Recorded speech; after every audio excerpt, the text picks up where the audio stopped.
अमृत academy में आप सभी का हृदय से स्वागत है। इस वीडियो में मैं विसर्ग संधि के बारे में बताऊंगा, गणितीय पद्धति से बताऊंगा ताकि कम से कम समय में अधिक से अधिक लाभ ले सके। आपको 6 नियम पढ़ाऊंगा और 6 नियम पढ़ने के बाद आपसे विसर्ग संधि कहीं बाहर नहीं जाएगी, आपके गिरफ्त में रहेगी। विकल्प देखते ही आप सही चूज कर सकते हैं, सही का चुनाव कर सकते हैं। आइए जरा हम चलते हैं। विसर्ग संधि की परिभाषा क्या है, जरा मैथमेटिकल देखिए। विसर्ग प्लस स्वर आवलिक व्यंजन, यानी प्रथम शब्द के अंत में विसर्ग रहेगा, द्वितीय शब्द के शुरू में स्वर और व्यंजन में से कोई एक हो सकता है। एक एक उदाहरण देखिए जरा। निह धन अर्थक बराबर निरर्थक। यहां देखें विसर्ग और स्वर, यानी सरल शब्दों में विसर्ग है और यह स्वर है। इसकी समझौता हुआ, निरर्थक शब्द बना, ये निरर्थक शब्द बना। दूसरा देखें विसर्ग से साथ व्यंजन, निह धन चय बराबर निश्चय। यहां विसर्ग प्लस व्यंजन, यहां देखें यह विसर्ग हो गया और यह व्यंजन हो गया, दोनों के मेल से विकार उत्पन्न हुआ। इस तरह से आप अगर वीडियो को देखते हैं तो कहीं कोई दुरोह नहीं होगा, कठिनाई होकर बड़े आसानी से आपको समझ में आएगा। आइए तो नियम 1 हम शुरू करते हैं विसर्ग संधि की। क्या है नियम 1?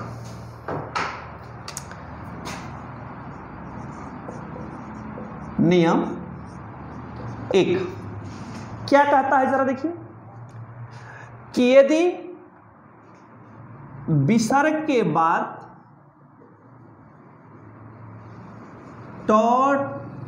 विसर्ग के बाद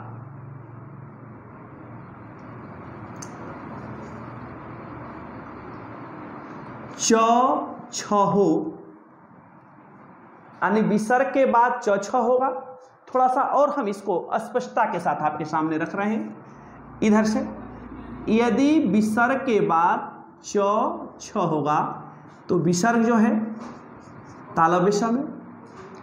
इसी तरह विसर्ग के बाद ट ठ होगा तो विसर्ग मूर्धन्य स में।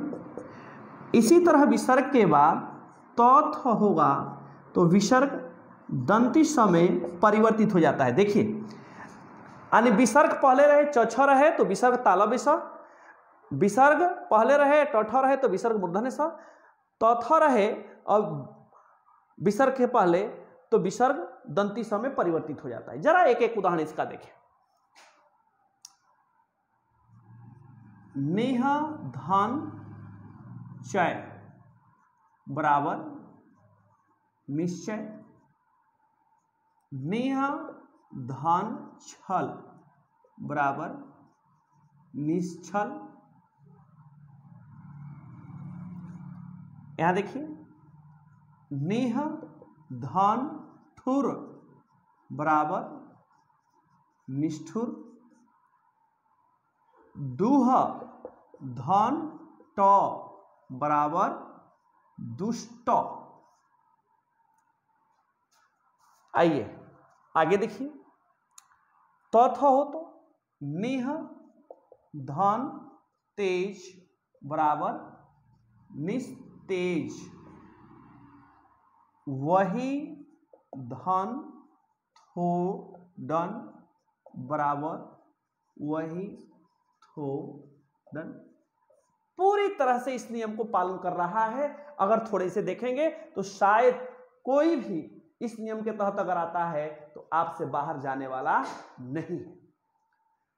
इसी तरह आए जरा अगले देखते हैं।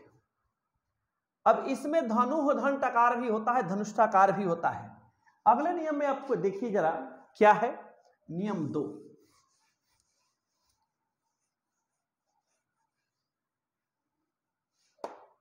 नियम 2 क्या कहता है? नियम 2 कहता है यदि विसर्ग के बाद क हो, ख हो, प हो, फ हो, यानी पहले विसर्ग रहेगा, द्वितीय शब्द के शुरू में क ख प फ होगा, तो विसर्ग में कोई परिवर्तन नहीं होगा। यानी जैसे संधि में होगा वैसे ही वह विच्छेद में होगा, और जैसे विच्छेद में होगा वैसे ही वो संधि में होगा। एक एक उदाहरण जरा देखिए इसका जो है, जैसे प्रातः धन काल बराबर प्रातः काल। दूसरा देखिए, अंतः धनपुर बराबर अंतःपुर। अगला, अधः धन फलित बराबर अधः फलित। ऐसे ही अगर देखेंगे तो दुह धन ख बराबर दुख, इसी श्रेणी में आता है। तो इस तरह से नंबर 2 पूरी तरह से उस नियम का पालन करता है जो आपको अभी बताए हैं। आइए जरा नियम 3 में चलते हैं। नियम 3 क्या कहता है, देखते हैं। नियम 3 कहता है, नियम 3 क्या कहता है, यदि विसर्ग से पहले ई उ हो और बाद में किसी वर्ग का, और माफ करिएगा बाद में क ख प फ हो, क ख प फ हो। एक बार पुनः सुनिए, यदि विसर्ग से पहले ई उ हो, बिफोर विसर्ग, अब बाद में क ख प फ हो, तो विसर्ग, ये जो विसर्ग है ना, यह मूर्धन्य समय परिवर्तित हो जाता है। यही आपको देखना है होता है कि नहीं। अब क्या होगा, इसको समझने के लिए ई उ ऐसे लगा लीजिए, इसको समझिए। यानी प्रथम शब्द के अंत में छोटी बड़ी छोटी छोटाऊ में से कोई एक होगा और बाद में विसर्ग होगा। दूसरे शब्द के पहले में क ख प फ में से कोई होगा तो विसर्ग जो है मूर्धन्य समय परिवर्तित होता है। जरा देखिए कैसे, निह धन कपट बराबर निष्कपट। ऐसे ही निह धन फल बराबर निष्फल। ऐसे ही निह धन पाप बराबर निष्पाप। आगे देखिए जरा, दुह धन प्रकृति बराबर दुष्प्रकृत। ऐसे ही दुह धन कर्म बराबर दुष्कर्म। दुह धन फल बराबर दुष्फल। कहीं भी अगर आपको इसकी जानकारी है, समझ है, तो आपसे बाहर जाने वाला नहीं होगा, बशर्ते कि इसको समझने का प्रयास करें। प्रथम शब्द के अंत में छोटी बड़ी में से कोई होगा, बाद में विसर्ग होगा, द्वितीय शब्द के शुरू में क ख प फ में से होगा, तो विसर्ग मूर्धन्य समय परिवर्तित हो जाता है। आइए नियम 4 को देखते हैं। नियम 4 क्या कहता है, नियम 4 कहता है, जरा नियम 4 को देखिए क्या कह रहा है। नियम 4 कह रहा है, यदि विसर्ग से पहले अ हो और बाद में किसी वर्ग का पहला दूसरा नहीं, यानी तीसरा चौथा वर्ण हो, कोई अंतस्थ हो या कोई अन्य वर्ण हो, तो विसर्ग और अ हो मिलकर ओ हो जाते हैं।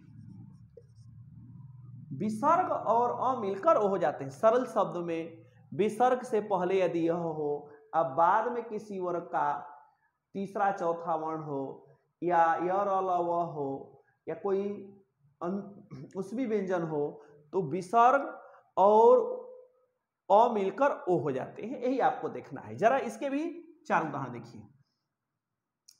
मन धन रथ बराबर मनोरथ। यहां देखिए पुरह धन हित बराबर पुरोहित। इसी तरह से अगला देखिए यशः धन दा बराबर यशोदा। इसी प्रकार से एक आया हुआ जरा आपको बता दें, मनः धन ज बराबर मनोज। और अंतिम और लास्ट एक जरा देख लीजिए क्या है, यशः धन धरा बराबर यशोधरा। ये नियम 4 कहता है। आइए जरा नियम 5 क्या है आपसे के बीच उसका चर्चा करते हैं। नियम 5 देखिए, नियम 5 क्या कहता है।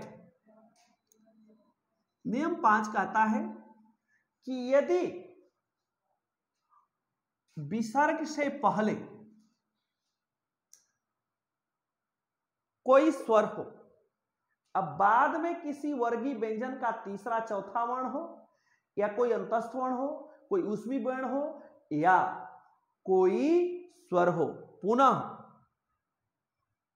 क्या हम बोल रहे हैं, किसी वर्ग का, एक बार पुनः सरल शब्द में, यदि विसर्ग से पहले ई उ हो और बाद में किसी वर्गीय व्यंजन का तीसरा चौथा वर्ण हो, कोई अंतस्थ यरलव हो, कोई स्वर कोई ऊष्मी व्यंजन तालव्य से मूर्धन्य से दंश और ह हो, और कोई स्वर हो, तो यह विसर्ग के स्थान पर जो है र हो जाता है। यही आपको देखना है कि होता है या नहीं होता है। कैसे जरा देखिए इसमें, जैसे निह धन गुण बराबर निर्गुण, निह धन यात बराबर निर्यात। इसी तरह से निह धन उद्देश्य बराबर निरुद्देश्य। आइए अगला जरा देखिए, निह धन आधार, निह धन आधार बराबर निराधार। और अंतिम और लास्ट जरा देखिए दूसरा, दुह धन गुण बराबर दुर्गुण। इसी तरह से दुह धन भाग्य बराबर दुर्भाग्य। और अंतिम और लास्ट, दुह धन गंध बराबर दुर्गंध। ये चाहे दुर्भाग्य हो, चाहे दुर्गंध हो, चाहे दुर्गुण हो, सब इस नियम के तहत आते हैं। आइए अंतिम और लास्ट नियम विसर्ग संधि को आपको बताते हैं। क्या अंतिम और लास्ट नियम है जरा उसको देखते हैं। अंतिम और लास्ट नियम क्या है, छठवां नियम। नियम 6 क्या कहता है, यदि विसर्ग से पहले अ को कोई छोड़कर स्वर हो और बाद में र हो, यानी विसर्ग से पहले अ आ नहीं होना चाहिए, कोई दूसरा स्वर हो अब बाद में र हो, तो विसर्ग का क्या हो जाएगा, लोप हो जाएगा। यहां लोप का मतलब होता है गायब होना, विसर्ग गायब हो जाएगा। और पूर्व का अगर हरस्वर है, हरस्वर है तो यह किसमें परिवर्तित होगा, दीर्घ स्वर में। सरल शब्दों में यदि विसर्ग से पहले, इस नियम में नियम 6 क्या कहता है, यदि विसर्ग से पहले आ को छोड़कर कोई स्वर हो और बाद में र हो, तो यह विसर्ग जो है लोप हो जाएगा। अब पूर्व का हरस्वर यानी पहले जो लगा हरस्वर वो दीर्घ स्वर में परिवर्तित हो जाता है। इसमें वर्तनी अक्षर पूछा जाता है, इसका विच्छेद पूछा जाता है, इसका संधि पूछा जाता है। जरा सब सही कर सकते हैं इसको देखने के बाद। जैसे निह धन रोग बराबर निरोग, निह धन रस बराबर नीरस। आगे देखिए, दुह धन राज बराबर दूराज। आगे देखिए, निह धन रौ बराबर नी रौ। अब इसका अक्सर आपको वर्तनी पूछा जाता है, पहले ही विकल्प में देगा क्या, निह निरोग। अगर इसको सही मान लेते हैं तो आपका 1 अंक चला जाता है। यही नहीं, अगर इसको भी सही मान लेते हैं, निह धन रोग बराबर निरोग, फिर भी चला जाता है। जब भी वर्तनी की शुद्धता होगी तो इस पर आप ध्यान देंगे, क्योंकि बड़ी की मात्रा हो जाती है इस नियम के तहत। यदि आपको यह वीडियो अच्छा लगता है तो अधिक से अधिक लाइक करें, सब्सक्राइब करें, लोगों के बीच शेयर करें। आप सभी को हृदय से बहुत बहुत धन्यवाद।